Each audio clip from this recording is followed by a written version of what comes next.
वह हुजूर सल्लल्लाहु अलैहि वसल्लम को अपना रकीब और दुश्मन समझने लगा।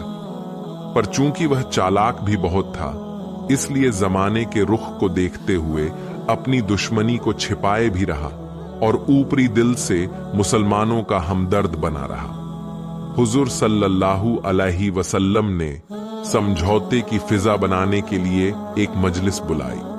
अब्दुल्लाह बिन उबय भी इसमें शरीक हुआ और यहूदी कबीलों के लोग और दूसरे बड़े भी उसमें शरीक हुए। जब तमाम लोग आ चुके तो हुजूर सल्लल्लाहु अलैहि वसल्लम ने सबसे मुखातब होकर फरमाया, यसरब वालों, तुम इस बात को अच्छी तरह जानते हो कि किसी शहर या किसी मुल्क की खुशहाली उसी वक्त हो सकती है जबकि उस शहर या मुल्क में अमन व अमान रहे, लोग बेफिक्री से खेती करें, तिजारत करें और अपने कारोबार में लगे रहें। लड़ाई झगड़े अमन व अमान को खत्म कर देते हैं। लड़ाई किसी हाल है में अच्छी नहीं होती।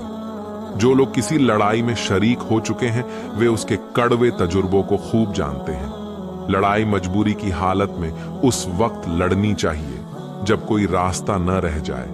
जो लोग तहजीब व तमद्दुन के एतबार से तरक्की करना चाहते हैं उन्हें लड़ाई से परहेज करना चाहिए। लड़ाई कौमों को कमजोर कर देती है, शहरों और मुल्कों को तबाह कर देती है, लोगों को मुफलिस और परेशान हाल बना देती है। जो मजा मिलजुल कर रहने में है, लड़ने झगड़ने में वह बात नहीं है। इस वक्त यसरब में 3 कौमें आबाद हैं, एक बुतपरस्त, दूसरे यहूदी, तीसरे मुसलमान। ये तीनों ताकतें करीब करीब एक दूसरे की टक्कर की हैं। अगर ये तीनों ताकतें एक दूसरे से लड़ती झगड़ती रहीं तो तीनों ताकतें कमजोर हो जाएंगी। बाहर की कोई भी ताकत आकर इनको नुकसान पहुंचा सकती है, लेकिन अगर ये तीनों ताकतें मिली जुली रहीं तो कोई उनकी तरफ आंख उठाकर न देख सकेगा। मिलजुल कर रहने में बड़ी बरकत है। इसलिए मैं चाहता हूं कि तुम तीनों खुशी से रजामंद होकर एक अहदनामा तैयार कर लो। सब लोग हुजूर सल्लल्लाहु अलैहि वसल्लम की बातें बड़े ध्यान से सुनते रहे। चूंकि बात माकूल थी, इसलिए किसी को रद्द करने की हिम्मत न हुई। सब ने अहदनामे पर इत्तिफाक कर लिया। अगरचे अब्दुल्लाह बिन उबई इस अहदनामे के खिलाफ था, साथ ही यहूदी भी दिल से न चाहते थे, पर वे देख रहे थे कि मुसलमानों की ताकत दिन ब दिन बढ़ती जा रही है, इसलिए न चाहते हुए वे भी राजी हो गए। अहदनामा लिखा जाने लगा। हुजूर सल्लल्लाहु अलैहि वसल्लम ने लिखवाना शुरू किया। हर शर्त पर पहले बहस होती, जब सबकी राय बन जाती तो अहदनामे में लिख दी जाती। इस अहदनामे की अहम शर्त ये थी: 1. यसरब की तमाम कौमें, सारे कबीले और कुल खानदान मिलजुल कर रहेंगे। 2. यसरब के रहने वाले अपने झगड़े खुद तय करेंगे, पर जो झगड़े कौमी होंगे और उन्हें कौमें न तय कर सकें तो उनका फैसला हजरत मोहम्मद सल्लल्लाहु अलैहि वसल्लम करेंगे और आपका फैसला आखिरी होगा। 3. यसरब के रहने वाले यसरब के बाहर के लोगों से किसी कौम के खिलाफ कोई साजिश न करेंगी। 4. अगर कोई यसरब पर हमलावर होगा तो तीनों कौमें मिलकर दुश्मन का मुकाबला करेंगे। 5. यसरब के लोग कुरैशे मक्का या मुसलमानों के दुश्मनों को पनाह न देंगे। 6. लड़ाई के फायदों में भी तीनों कौमें बराबर की हिस्सेदार होंगी। 7. लड़ाई के खर्चे तीनों कौमें बराबर बराबर अदा करेंगी। 8. जो कौम या कबीले यसरब के यहूदियों के दोस्त हैं, मुसलमान भी उनके दोस्त रहेंगे, और जो कौमें या कबीले मुसलमानों के दोस्त हैं, यसरब के यहूदी भी उनसे दोस्ताना सलूक करेंगे। 9. मुसलमानों से कभी न लड़ेंगे। 10. यसरब के अंदर खून खराबा हराम समझा जाएगा। 11. मजलूम की मदद सब पर फर्ज होगी। 12. इन शर्तों की खिलाफ वर्जी करने वाली कौम नतीजे की जिम्मेदार होगी। इस अहदनामे पर सब ने दस्तखत किए। जब अहदनामा पूरा हो गया तो सब लोग उठ उठ कर चले गए, सिर्फ मुसलमान बैठे रह गए। जौहर की नमाज का वक्त हो गया, सब जौहर की अदायगी में लग गए। जब सब नमाज से फारिग हो चुके तो साद बिन मुआज रजी अल्लाहु अन्हु ने कहा, ए अल्लाह के रसूल सल्लल्लाहु अलैहि वसल्लम, तमाम कौमों में जब इबादत का वक्त होता है तो लोगों को जमा करने के लिए ऐसी चीजें बजाती हैं जिससे लोग जमा हो जाते हैं, जैसे कोई शंख बजाता है, कोई घंटी, कोई तालियां। पर मुसलमानों में कोई ऐसी चीज नहीं बजाई जाती जिसे सुनकर तमाम मुसलमान जमा हो जाया करें। इस वजह से लोगों को नमाज के वक्तों की खबर नहीं होती। अगर हम भी कोई चीज बजाने लगे तो सारे मुसलमान वक्त पर जमा हो जाया करें। हजरत अबू बकर रजी अल्लाहु अन्हु ने कहा, मुझे भी अक्सर इसका ख्याल हुआ है। बेशक कोई ऐसी चीज होनी चाहिए जिसे सुनकर मुसलमान जमा हो जाया करें। हुजूर सल्लल्लाहु अलैहि वसल्लम ने फरमाया, तुम्हारा यह ख्याल मुनासिब है। इस वक्त तमाम मुसलमान मौजूद हैं, सब सोचें कि मुसलमानों के जमा करने का क्या तरीका अख्तियार किया जाए। हजरत अली बोले, किसी धातु का एक बड़ा घंटा बनाकर लटका दिया जाए। जब नमाज का वक्त हो तो घंटा लटका दिया जाए। हुजूर सल्लल्लाहु अलैहि वसल्लम ने फरमाया, यह कुफ्फार से मिलती जुलती चीज है जो मुनासिब नहीं है। हजरत मिकदास ने कहा, दफ कोई कौम नहीं बजाती, हम दफ बजाया करेंगे।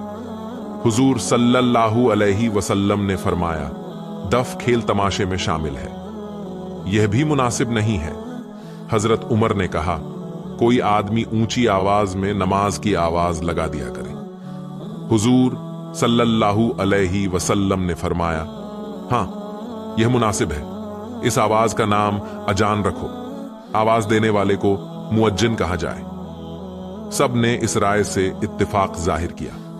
हजरत बिलाल की आवाज बुलंद और प्यारी थी, उनके जिम्मे यह काम कर दिया गया।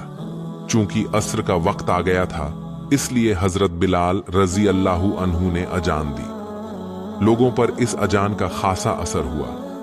अजान के बाद नमाज पढ़ी गई। उस दिन से 5 वक्त की अजान दी जाने लगी।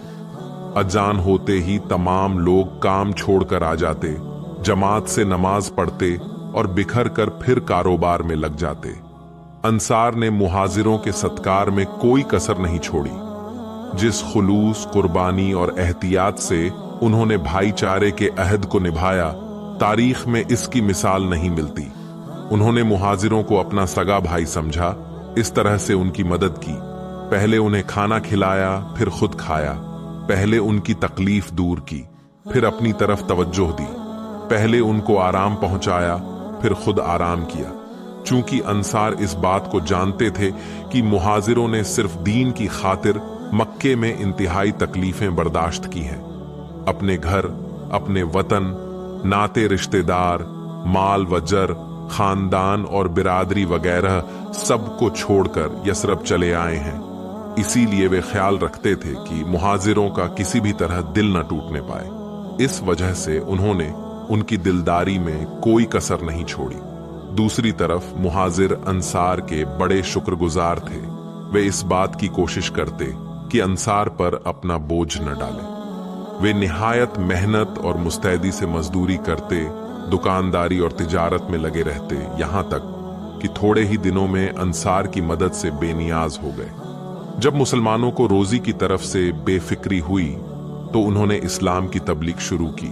अल्लाह ने इस्लाम में इतना खिंचाव और कुरान शरीफ में ऐसा असर रखा है कि जिसके सामने इस्लाम की तालीम पेश की जाती है, कलाम पाक की आयतें पढ़ी जाती है, उसका दिल असर लिए बिना नहीं रहता।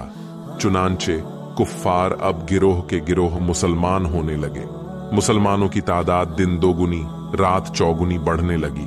यूं तो सैकड़ों मुशरिक मुसलमान हुए, लेकिन 2 आदमी ऐसे मुसलमान हुए जिनकी वजह से यसरब के लोगों पर खास असर पड़ा। इनमें से एक अब्दुल्लाह बिन सलाम थे।